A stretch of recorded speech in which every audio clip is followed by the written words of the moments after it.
Welcome back, everyone. It is Saturday, March 29th in the MLB. Our favorite plays are on the way. As always, it is Austin, joined by Logan, recapping yesterday, a 2-2 day, our first losing day out of the 3 days we've been able to bet baseball. We had O'Neill's under and runs. We continue to crash the props, now 3-0 over there. We cashed the Nerfy. Some of you guys showed up to the live stream last night. A little sweaty, but hey, we got it done. We'll certainly take it. Not a single hit, just a couple walks in there, which were a little annoying. Our two losers, though, we lost our VIP play, which was the Mets Astros over, and the Red Sox just could not get any timely hits. Same could be said about the Mets and Astros. But Logan, I'm excited. Saturday baseball. We got a lot of games to dive into. We got a couple props. We got Nerfy. Let's have ourselves a day. As always, a reminder, the NBA video, if you're looking for that, will drop in a little bit. I just did send off our DubClub exclusive play for the NBA. So if you want to go check that out, you certainly can. As always, for the next short while, we're giving a 14-day free trial to get on in the DubClub, get all the exclusive plays, which is typically one per NBA day and one per MLB. So check that out. We'll put the link down below in the pinned comment and the description. Join the DubClub. But Logan, we need a bounce back day, and I know you get the winner cooked up for the people. What's your favorite game pick of the day before I dive into my props? I have a surefire winner, and I've never been more confident in a total pick. Taking the Mets and Astros over 8.5, -118 odds on BetMGM. Currently your best value there. Logan, why are we running that back yesterday's loser? Well, baseball's a funny sport like that. A lot of days, if you just run back the previous day loss, it results in a win. Doesn't make sense, doesn't have to make sense. But this one statistically makes a lot of sense. After I saw what I saw yesterday, I would play this, a note right here. I would play this at 9 if your book has 9. 9 has push potential, right? A 4-4 game cashes this over, whereas a 9, if you get it at 9, a 5-4 ball game, best is a push right there. I see a pathway to each team scoring 4 runs, which is why I really do like this over. Because if you're betting totals, especially those higher totals in the 8.5 or 9 range, you gotta see a pathway to how each of these teams are going to score. We took this play yesterday and got treated to a terrible offensive performance from both teams. I mean, teams combined to go 2 for 12 with runners in scoring position, 10 left on base. There was traffic on the base pretty much every inning, and nobody could get home. It was just a lot of bad, swings, a lot of just bad offense. Today, it will all change though, because who's starting for the Astros? It's Spencer Arrighetti, spaghetti. We joke about that all the time, but Arrighetti starts for the Astros. Last season, he had a 4.53 ERA, 1.41 WHIP for Arrighetti. He definitely had his growing pains last year. He had good starts, he had bad starts. He did round into form, but there's still some concerning metrics for him, right? 21st percentile in walks last season, 39th percentile in hard hit percentage. Those types of stats do result in runs. And with runners in scoring position, Arrighetti allowed a 280 batting average with a 1.84 WHIP. So when there was a bit of traffic and he was pitching, kind of uncomfortably with guys on base, that's kind of where he faltered last season. And that's what I think the Mets can do once again today. They had traffic on the bases yesterday, but against Arrighetti, I think they'll have an easier time converting those to runs. We finally saw Juan Soto get on the board with a home run yesterday. Guys like that are crucial to this Mets lineup. I think he makes life a lot easier for the guys around him. So I think they can get some hits and runs up on Spencer Arrighetti. And then we're looking at getting hits and runs up on Griffin Canning, who starts for the Mets. Last season, he pitched for the Angels, 5.19 ERA, 1.4 WHIP. Griffin Canning was an unbackable pitcher, in my opinion, last year. In 98 plate appearances, he allowed a 307 batting average to this Astros lineup. Again, being in the division, he got to see some of these Astros hitters before, and he struggled versus them, definitely. He also really struggled on the road last year, 6.06 ERA, and he got crushed with runners in scoring position, allowing a 298 batting average with runners in scoring position. Why I pull these stats, especially with that runners in scoring position, is some of these pitchers are crafty at getting out of jams. Griffin Canning was not crafty at getting out of jam. If the Astros can put him into a jam today, I think they can have those big innings. And big inning is like a 3+ type run inning, and I think they can definitely do that. The Astros only really got hits from Altuve and Isaac Paredes yesterday. That will change today. There will be lots of hits to be had against Griffin Canning. Can they do some more damage? I think they can. There will also be run opportunities late once both these starting pitchers come out. We saw traffic on the bases in the later innings as well. I really do like this one as a sort of run back your loss pick, but the stats definitely make sense. I think this pitching matchup is far worse than yesterday's. Love the over in this one. Let's get our revenge for yesterday's loss.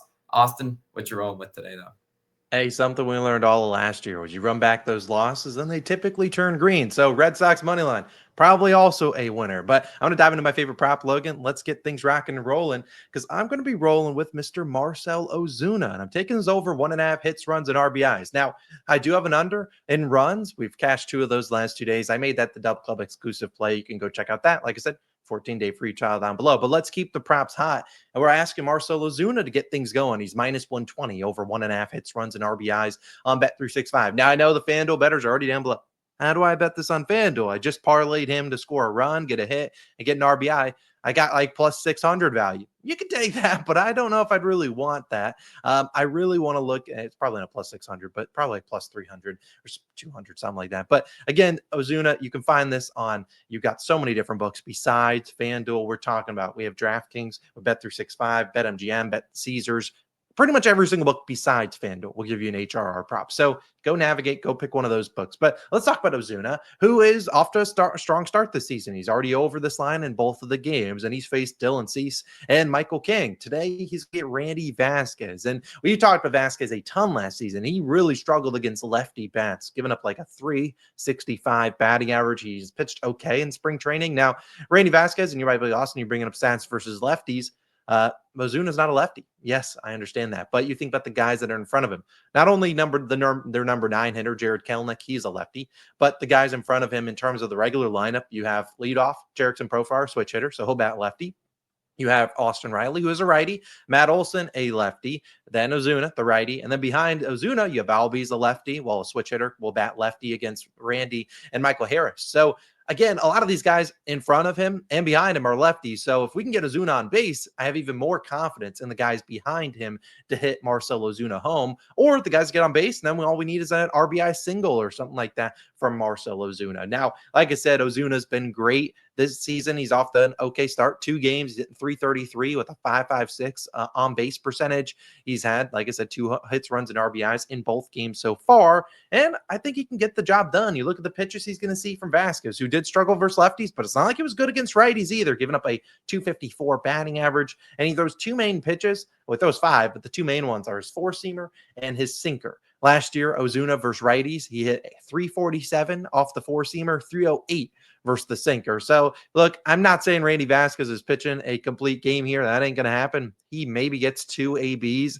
against him. Heck, might only be 1. Who the heck knows? This guy hasn't thrown a ton of pitches in spring training, but this team in the Padres that did use their higher leverage arms on back-to-back days, so don't expect those guys out there today. So if we need some magic late, I think Ozuna gets his chances. Being on their away team, you're going to get Ozuna up at least for all 9 innings, so you get at least hopefully 4 or more chances today. I really think he comes home and delivers us and cashes his 2 hits and runs and RBIs. So get it done, Ozuna. Let's keep the props hot. Like I said, I have another prop exclusive to the DubClub. It's an under and runs. You can check that out. 2-week free trial down below. But Logan, I think you know what time it is, baby. It's Nerfy Nation time, and we need to get the music and the flags up and moving.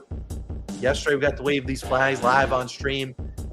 Spoiler, sad news alert, we won't have a stream tonight, but doesn't mean we can't cash altogether. And of course, Logan, I think it'd be wrong for us not to go back to where we've been cashing, and that's back to the one that's been paying for us, and that's the A's and Mariners no-run first inning. It's minus 130. Again, just taking a half unit to kick off the season.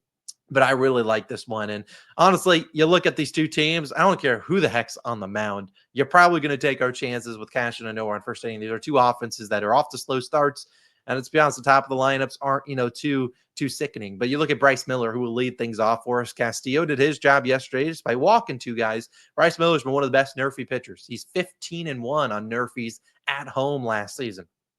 You won't find many better records than 15-1. He's going to see, the normal guys, Butler, Rooker, Blade. You look at Butler against those guys, he has decent splits against them. I'm confident he can go out there and do his job. We're not expecting him to pitch a masterclass, but that 15-1 record at home, yeah, count me in. I'll take him against any lineup, except maybe the Dodgers. I'm probably not taking that. But again, I really think Bryce Miller can come in, get us those first 3 outs, and take us home into the bottom half of the inning, where yesterday we saw Mr. Jeffrey Springs do his job. Logan, who's going to be pitching for the A's tonight? It's going to be Osvaldo Bido starting for the A's. Last season, pretty decent on Nerfies, 7-2 on Nerfies.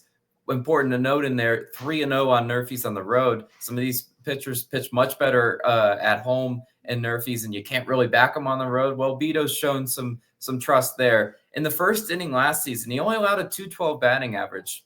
Pretty solid. I mean, I would definitely take that. We saw Jeffrey Springs kind of easily be able to carve that Mariners lineup. Really not a whole lot of threat in there. Limited sample size for the top of the order against Osvaldo Vito. Got Victor Robles 2 for 2. Julio 1 for 2, Cal Raleigh 1 for 3, Arozarena 1 for 3. There's not a whole lot of familiarity in that, which I kind of do like in the no-run first inning portion, because some of these pitchers in the division, they know a lot of guys' tendencies. Well, in this division, we're not really there's not a whole lot of splits there versus Vito. So I do like this one. I love both these offenses for the Nerfy target. Nerfy Nation, let's fly the flags again. Let's fly these flags one more time. Let's cash this Nerfy for the third time in this series.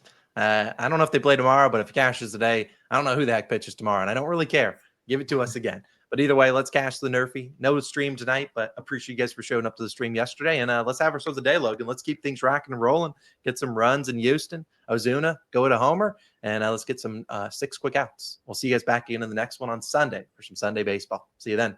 Grace.